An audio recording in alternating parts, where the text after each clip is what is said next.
अस्सलाम वालेकुम भाइयों बहनों, आज की वीडियो इंतहाई अहम होने वाली है क्योंकि हम जो बातें नज़रिया पाकिस्तान के मुतालिक अपनी पिछली वीडियोस में आपके साथ कर रहे थे, उन बातों की बाकायदा अख्तर मेंगल ने तस्दीक कर दी।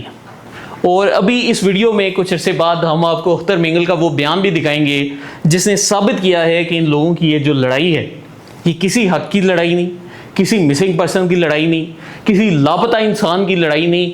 ये जो लड़ाई है ये बुनियादी तौर पर नज़रियाती लड़ाई है। और मैं ये जो आपके सामने दावा करता हूँ, मैं ये कहता हूँ कि ये जो लोग पाकिस्तान मुखालिफ नारेबाजी करते हैं, इनकी कोई तकलीफ नहीं, इनके अंदर एक ही कीड़ा होता है और वो कीड़ा कौम परस्ती का है। आज हम वो भी आपके सामने एक मिसाल के साथ साबित करेंगे। तो सबसे पहले मैं आपको एक कहानी सुनाना चाहता हूँ, और ये कहानी है कि एक शहर में फसादात ने कैसे जन्म लिया, कि एक पूरा शहर जो है फसादात के हवाले हो गया। लेकिन ये शहर कैसे फसादात के हवाले हुआ, ये एक बड़ी मशहूर हिकायत है और शायद आपने बचपन में सुनी हो, लेकिन आज हम इसको रिपीट करेंगे। तो होता ये था कि एक दफ़ा एक हलवाई था, और ये जो हलवाई था काफ़ी नेक आदमी मशहूर था। तो शैतान ने अपने किसी चेले को टास्क किया कि तुमने जाकर इस हलवाई को जो है ना ख़त्म करना है, क्योंकि ये बहुत इबादत करता है, बड़े नेकी के काम करता है, तो ये चीज़ मुझे काबिल कबूल नहीं। तो अब शैतान का चेला गया और वो बड़ा स्ट्रेटेजिक थिंकर था। जिस तरह ये आजकल आपको कौम परस्तों में स्ट्रेटेजिक थिंकर मिलते हैं ना, ये डॉक्टर अमजद है जिस तरह का एक गिलगित बल्तिस्तान का जो भारत का झंडा पहन के इनको एक्शन कमेटी वालों को हिदायतें देता है, बिल्कुल इसी तरह का ना वो एक बड़ा स्ट्रेटेजिक थिंकर चेला था। और चेले ने क्या किया कि हलवाई की दुकान से थोड़ा सा शीरा, वो जो मीठी चीज़ें होती हैं, वो उठाया और एक दीवार के साथ लगा दिया। अब जी ये जो शीरा है ये लग गया है दीवार के साथ, और थोड़ी देर बाद आपको पता ही है कि शीरे के साथ क्या होता है। जैसे ही शीरा दीवार पे लगा, दीवार के ऊपर आ गई चूंटियां। अब ये जो चूंटी है इसने आकर वो जो शीरा था उसको पीना शुरू कर दिया। अब चूंटियां जब बड़ी तादाद में जमा हो गई तो इसी हलवाई की दुकान के पास एक बिल्ली भी मौजूद थी। तो अब ये जो बिल्ली है इसने क्या किया कि इसने इन चूंटियों के ऊपर झपट्टा मारा, और बिल्ली ने कहा कि मैं ये जितनी भी चूंटियां इनके साथ खेलूंगी, इनको साइड पे करूंगी। तो अब जी बिल्ली और चूंटियां जो उनसे आपस में लगे हुए हैं। अब ये सारा मंजर देखकर एक कुत्ते के जहन में ख्याल आया, और ये पूरी कहानी अभी आपने समझ ली है क्योंकि इसके ऊपर हमारा पूरा केस बिल्ड होगा कि एक जो कुत्ता है उसने देखा कि बिल्ली इधर खेल रही है, तो कुत्ते ने क्या किया, उसने बिल्ली के ऊपर हमला कर दिया। तो अब ये जो हलवाई था, हलवाई देख रहा है कि यार मेरी मिठाई की दुकान है और उसमें जो से है ये कुत्ता भी घूम रहा है, ये बिल्ली भी आ गई है, ये क्या हो रहा है। तो हलवाई ने उठाया डंडा और उसने जो डंडा है वो कुत्ते के सर पे मार दिया। अब जैसे ही हलवाई इस कहानी में आया और उसने कुत्ते के सर पे डंडा लगाया तो कुछ ही दूर जो से कुत्ते का मालिक मौजूद था। तो अब क्या होता है कि कहानी अब इधर आ जाती है कि कुत्ते का जो मालिक है वो भी स्टोरी में एंट्री मार लेता है, और वो हलवाई को कहता है कि हलवाई साहब आपने जुर्रत कैसे की कि आपने मेरे कुत्ते के सर पे डंडा मारे। अब हलवाई कहता है कि तुम्हारा कुत्ता है, तुम इसको मेरी दुकान पे आने क्यों दे रहे हो। तो अब हुआ ये कि मालिक और हलवाई के दरमियान लड़ाई शुरू हो गई। जैसी लड़ाई शुरू हुई तो हलवाई जो सा था वो गुजर बरादरी का था, तो हलवाई ने अपनी गुजर बरादरी को बुला लिया, और ये जो गुजर बरादरी है इसके लोग जो से डंडे सोटे लेकर दुकान के सामने आ गए।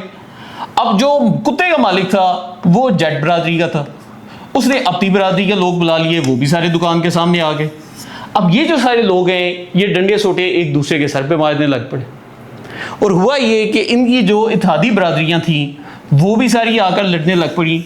और कहानी के आखिर में क्या हुआ कि वही हलवाई जो कि दुकान पे चीज़ें बेच रहा था, उसकी दुकान के बाहर 3-4 लाशें मौजूद थी, और पूरा जो शहर था वो फसादात की लपेट में था। ये पूरी कहानी बताने का मकसद क्या है कि शैतान को इतना बड़ा फसाद करवाने के लिए सिर्फ इतना सा काम करना पड़ता है कि वो दीवार के ऊपर शीरा लगा देता है, और ये जो सा पूरा जो इलाका है वो इसी वजह से फसाद के अंदर चला जाता है। तो अब हम आते हैं अपनी मर्जी कहानी के ऊपर। इसके बाद हम अख्तर मेंगल के बयान की बात करेंगे, लेकिन उससे पहले अब हमने एक्चुअल स्टोरी पर आना है कि मैंने ये पूरी कहानी आपको क्यों सुनाई है। तो अब हमारे सामने दो पैरेलल सिनेरियो खड़े होंगे, जिसके बाद ना आपको इस पूरी कहानी का मकसद समझ में आएगा कि ये एक पानी की टूटी है, और ये जो टूटी है इसके अंदर से पानी बहता था, लेकिन हुआ ये कि इस टूटी से पानी बहना बंद हो गया। अब आपके घर में फर्ज किया पानी की टूटी बंद हो जाए तो आप क्या करेंगे? आपने इस सिनेरियो पर गौर करना है। एक आम आदमी जो से है, मेरी तरह का, आपकी तरह का, तो हम इधर बैठकर सोचेंगे कि यार हमारे घर की टूटी में पानी क्यों नहीं आ रहा। ठीक है, तो पहला सवाल यही आएगा कि टूटी में पानी क्यों नहीं। और इसमें देखिए आपकी गलती नहीं, क्योंकि आपने घर में मोटर भी लगवाई है, आपके घर में पानी के पाइप भी मौजूद हैं, लेकिन म्यूनसिपैलिटी वालों की तरफ से आपके घर में पानी नहीं आ रहा। और आप ऑब्वियसली आप सारे लोग टैक्स भी देते हैं, हम सेल्स टैक्स भी देते हैं, हम इनकम टैक्स भी देते हैं, तो हर तरह का टैक्स देने के बावजूद एक बंदे के घर में पानी आना बंद क्यों हुआ है? और यहाँ पर वो बात आ जाती है जो कि मैं आपको समझाता हूँ कि पाकिस्तान एक नज़रियाती इस्लामी रियासत है। पाकिस्तान कौम परस्तों की रियासत नहीं।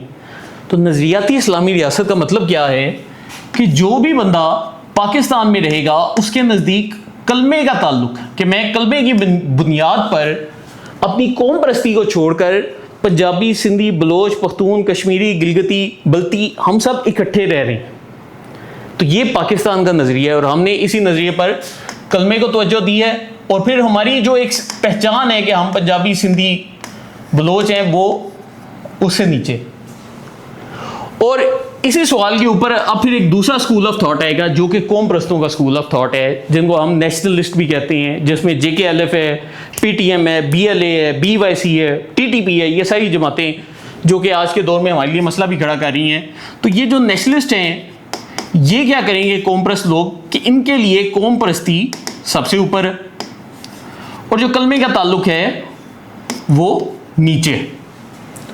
तो अब एक बंदे के घर में नलका बंद है, वो सोच रहा है कि ऐसा क्यों हुआ है। और अब यहां पर दो स्कूल ऑफ थॉट हमारे सामने हैं जो मैं आपसे बात करता हूं कि नजरिए को जानना बहुत जरूरी है, क्योंकि आपके जितने भी मसाइल हैं वो इसी मसले की वजह से जन्म लेते हैं, वो यहां से शुरू होता है। अब कैसे शुरू हो रहा है मैं आपको बताता हूं। अब पहले हम जाएंगे एक आम पाकिस्तानी की कहानी के ऊपर कि अगर उसके घर के नलके से पानी आना बंद हो जाए तो वो क्या करेगा। तो सबसे पहले वो क्या कहेगा कि वो सोचेगा कि पानी क्यों नहीं आ रहा।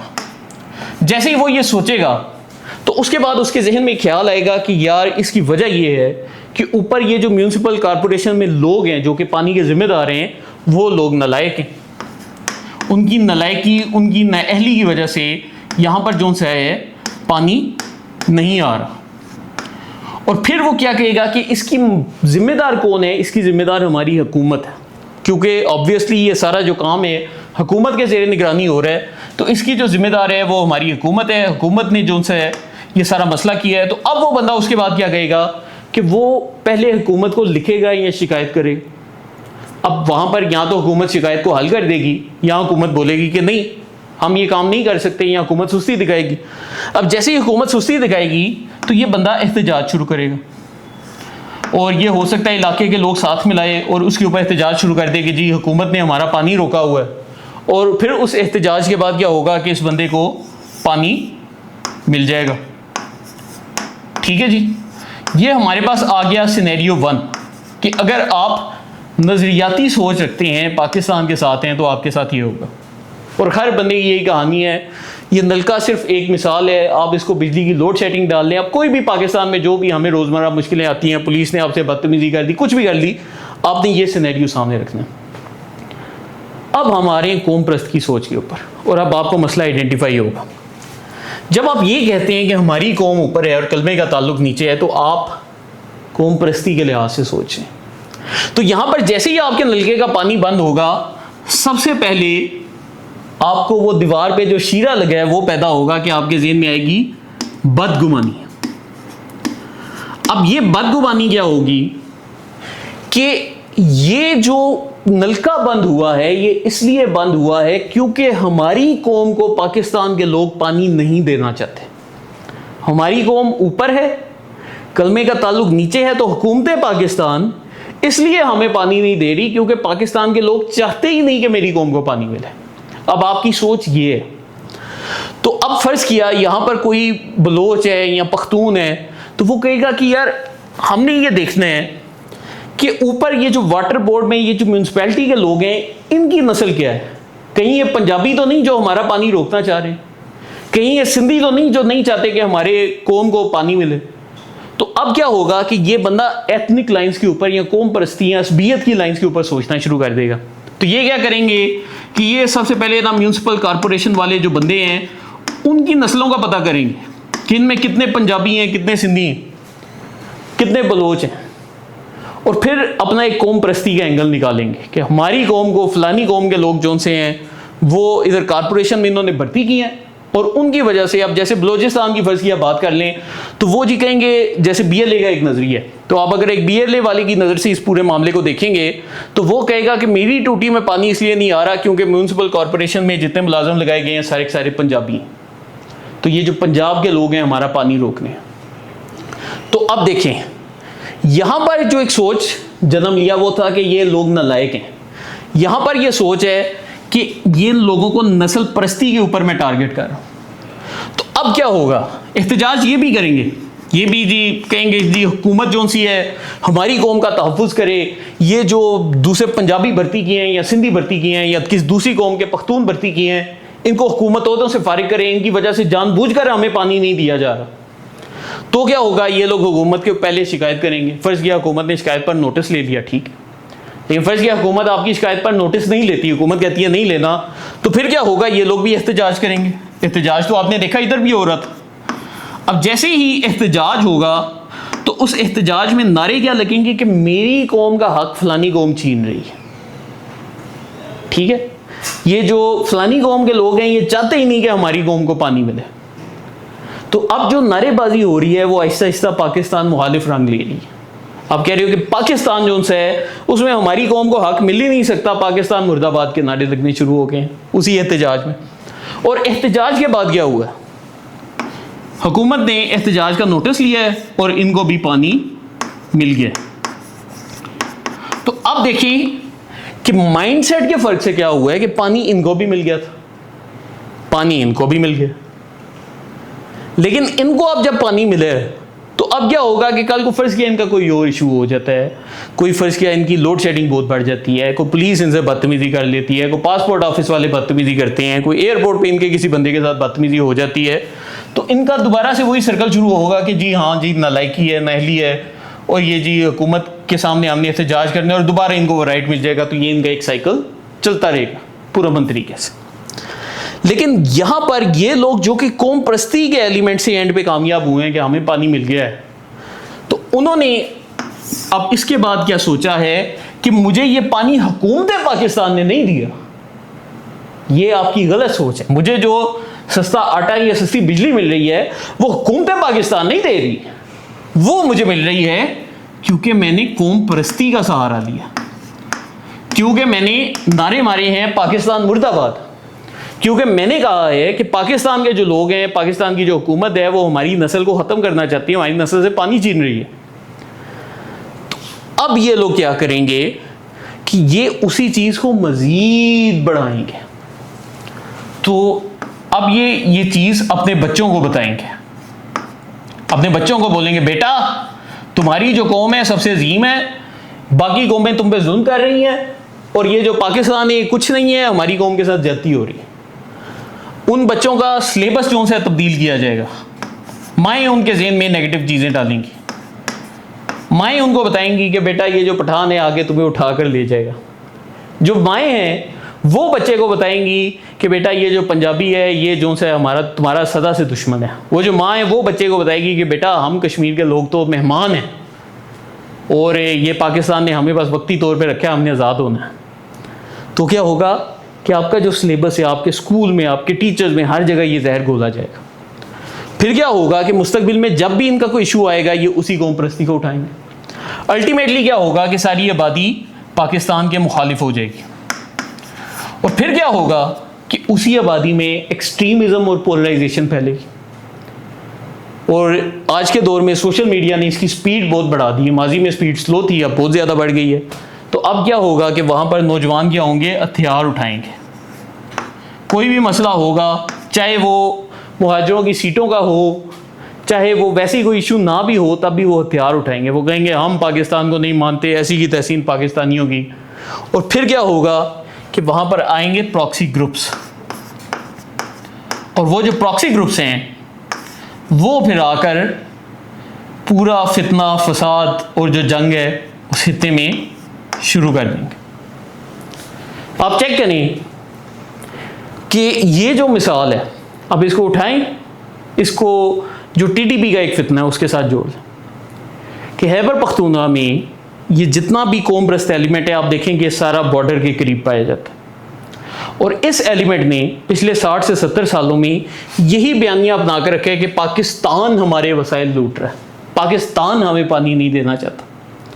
और फिर क्या उसका असर हो रहा है कि आहिस्ता आहिस्ता जब उनको कोई चीज़ मिल भी जाती है तो वो कहते हैं कि इस वजह से हुआ है क्योंकि हमारी कौम ने अपनी कौम के नाम पर एहतजाज किया। और उसके बाद क्या हो रहा है कि जूं जूं वो नफरतें बढ़ाते जा रही, वहाँ की जो यूथ है वो रेडिकलाइज होकर हथियार उठाती जा रही है। हथियार उठाने के बाद वहाँ पर वो जो प्रॉक्सी ग्रुप्स हैं, चाहे वो इंडिया स्पॉन्सर करता है चाहे अफगानिस्तान स्पॉन्सर करता है, वो फिर जन्म ले रही है। और हो क्या रहेगा, वो खित्ता अब तक जो से जंग में। यही हाल जो से हमारे एक बड़े अच्छे दोस्त हैं डॉक्टर खालिद अब्बासी, वो बड़े अच्छे आलिम दीन भी हैं, और उन्होंने भी कश्मीर के ऊपर जो तहरीर लिखी तो उन्होंने एग्जैक्टली यही लिखा कि अब आने वाले दौर में ये जो ज़ुबान इस्तेमाल हो रही है, कुछ ऐसे बाद यहाँ पर भी वही प्रॉक्सी ग्रुप्स जन्म लेंगे। और जो आप BLA का बयानी है आप उसको भी इसके ऊपर डालें कि जी पाकिस्तान हमसे चीज़ें छीन रहा है, बदगुमानी है, और उसके बाद जी उसी चीज़ को बढ़ाते जा रहे हैं, सिलेबस में नफरत डालते जा रहे हैं, बच्चे हथियार उठा रहे हैं, प्रॉक्सी वॉर शुरू हो गई है, किसी को कोई ईरान सपोर्ट करता है, किसी को इंडिया करता है, और अल्टीमेटली क्या हो रहा है, पूरा इलाका तबाह हो रहा है। तो अब आपको समझ लग गई होगी कि इस पूरे प्रोसेस में जब ये सवाल उठता है कि मुझे ये चीज़ क्यों नहीं मिल रही, तो यहाँ पर नज़रिया इस्लाम बमुकाबला नज़रिया कौम परस्ती ये बड़ा मैटर करता है कि अगर इन लोगों का नज़रिया ठीक होता तो वहाँ पर ये प्रॉक्सी वॉरफेयर ना होती। लेकिन जब आपके नज़रिए की बुनियाद गलत है तो फिर क्या है कि सारे मसले होंगे। और फिर ये जो मसले हैं ये करते क्या हैं कि इन मसलों की वजह से मज़ीद मसले पैदा होने शुरू हो जाते हैं, और ये पूरा एक लूप बन जाता है। कैसे कि फ़र्ज़ किया BLA के लोग दहशतगर्दी कर रहे हैं, जहाँ पर सड़क बनती है, जहाँ पर स्कूल बनता है, जहाँ पर अस्पताल बनता है, वो उसके खिलाफ आकर वहाँ पर लोगों को उठा लेते हैं, वो प्रोजेक्ट नहीं बनने देते, सड़कें नहीं बनने देते। तो क्या हो रहा है, मज़ीद शिकायतें पैदा हो रही, मज़ीद शिकायतें पैदा हो रही हैं। तो मतलब ये कि पूरा साइकिल आपका फिर से रिपीट हो रहा है। मज़ीद आपकी कौम में जो से ये कौम परस्ती फैल रही है, और मज़ीद कौम परस्ती की वजह से मज़ीद लोग हथियार उठा रहे हैं, और वो जो मज़ीद लोग हैं वो फिर से मिलके वही पूरा साइकिल जो से रिपीट कर रहे हैं। प्रॉक्सी जंगें हो रही हैं, जंगों की वजह से मज़ीद लोगों का बेड़ा गर्क हो रहा है, मज़ीद शिकायतें जन्म ले रही हैं, और ये जो एक वो शैतान का शीरे वाला साइकिल था वो आपके सामने कॉन्टीन्यूसली चलता जा रहा है। तो मुझे उम्मीद है मैंने ये चीज़ आपको एक्सप्लेन कर दी है। लेकिन अब आ जाते हैं हमारे वीडियो के दूसरे हिस्से पर कि अख्तर मेंगल ने क्या कहा। तो मैं चाहता हूँ आप ये क्लिप एक दफ़ा सुने। ख्वाहिश है ऐसी कि हर ख्वाहिश पे दम निकल, लेकिन कोई पूरी नहीं हुई। ख्वाहिश ये होगी कि मुसलमानों में तो नहीं है, लेकिन दूसरे मज़हब में अगर फिर पैदा हुआ तो ऐसे बलोच और इसी घराने में पैदा। मैं आपसे अब आखिरी सवाल करूंगा, आपका बड़ा कीमती। तो ये दोस्तों क्लिप आपने सुन लिया। तो अख्तर मेंगल का कहना है कि अगर मुझे कोई आखिरी ख्वाहिश का मौका मिला तो मेरी ख्वाहिश ये होगी कि मैं पहले बलोच पैदा हूँ, मुसलमान पैदा होना या ना होना मेरे लिए मैटर नहीं करता। ठीक है, उस बंदे ने अपने मुंह से बोल दिया। अब हमारे ये टीवी चैनलों पे अहमद मीर और ये जो बाकी सारे सतूर वगैरह ये बड़े शौक से उसको लेकर आते हैं जी, ये जो सा बड़ा प्रो पाकिस्तान है। लेकिन प्रो पाकिस्तान सिर्फ वो बंदा है जो कि ये कहता है कि मेरे लिए मेरे कलमे का ताल्लुक पहले और मेरी कौम उसके बाद में। ठीक है, पाकिस्तानियत का जो सर्टिफिकेट है वो सिर्फ इस चीज़ पर मिल सकता है कि आपके लिए कलमा पहले है, आपकी कौम उसके बाद में। ये पाकिस्तानी होने की वाहिद आपके पास निशानी है। और वो जो बंदा है आपके मुंह पर कह रहा है कि मेरे लिए बलोच होना पहले या मुसलमान में पैदा हूं या ना हूं इससे फर्क नहीं पड़ता, तो हो क्या रहा है कि वो बंदा कौम परस्ती की तारीफ के ऊपर मुकम्मल उतर है कि कौम पहले है, कलमा बाद में। उस बंदे ने अपने मुंह से ये अल्फाज बोलकर आपके सामने ये चीज़ साबित की। तो ये है दोस्तों पूरा इन लोगों की वारदातों का ब्रेकडाउन। और देखें, आज के दौर में आपको एक पाकिस्तान का सियासतदान नहीं मिलेगा जो कि नज़रिया इस्लाम का दिफा कर रहा है। आपको एक पाकिस्तान का सहाफ़ी ऐसा नहीं मिलेगा जो कि इसका दिफा करे। तो ये जो काम है ये आपने करना है। तो मेरी आप सबसे गुजारिश है कि ये जो बातें आप सुनते हैं, खुदारा अपनी सोशल मीडिया पोस्टों पर ये चीज़ें लिखा करें, लोगों को समझाएं, कमेंट्स में जाएं, लोगों को समझाएं। ऐसी वीडियोस जो सी हैं, बेशक आप मेरी वीडियो शेयर ना करें, इसको छोड़ें, लेकिन आप खुद ऐसी वीडियोस बनाएं, क्योंकि अगर हमने ये काम नहीं किया तो आने वाले दौर में पाकिस्तान के साथ यही होगा जो कि शैतान कर रहा है। तो ये जो काम है बराह रास्त एक नेकी का काम है, आप उस मुल्क का दिफा कर रहे हैं जो कि कलमे का दिफा कर रहा है, और ये चीज़ बहुत मैटर करती है। बहुत शुक्रिया।